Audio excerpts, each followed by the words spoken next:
हरे कृष्ण। माधुर्य कादम्बिनी का तात्पर्य है बादलों की एक पंक्ति जो मधुर अमृत की वृष्टि करती है।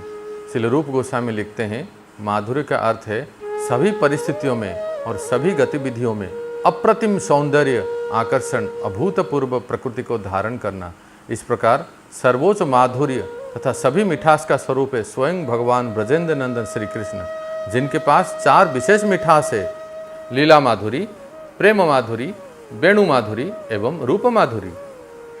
वही परम भगवान श्री कृष्ण अपने इन 4 माधुर्य का रस आस्वादन करने के लिए और समस्त विश्व को अपने प्रेम रस में डुबोने के लिए इस युग में श्री चैतन्य महाप्रभु के रूप में अवतरित होते हैं।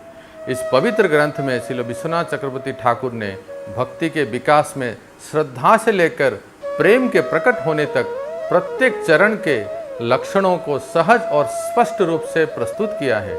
साथ ही यह महान ग्रंथ उन सभी बाधाओं की भी व्याख्या करता है, जैसे कि वैष्णव अपराध, जिन्हें मार्ग में अवश्य ही त्याग देना चाहिए। इस महान साहित्य की तुलना उस दीपक से की जाती है जो भक्ति साधक के मार्ग को प्रकाशित करती है। इस पवित्र पाठ का व्यवहारिक रूप से पालन करने से सरल हृदय वाला साधक निश्चित रूप से भक्ति की अपनी अवस्था को समझने में सक्षम होगा।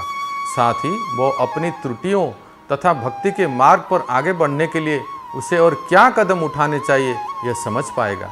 इसके अतिरिक्त उसके हृदय में ऐसी क्षमता और प्रवृत्ति उत्पन्न होगी जिससे वो भक्ति के साम्राज्य में प्रगति कर सके और अंततः अपने चरम लक्ष्य श्री भगवान के प्रेम को प्राप्त कर सके। तो आइए हमारे साथ जुड़िए और भक्ति के उच्चतम गंतव्य तक पहुंचने के मार्ग के विभिन्न चरणों का पता लगाएं। धन्यवाद। हरे कृष्ण।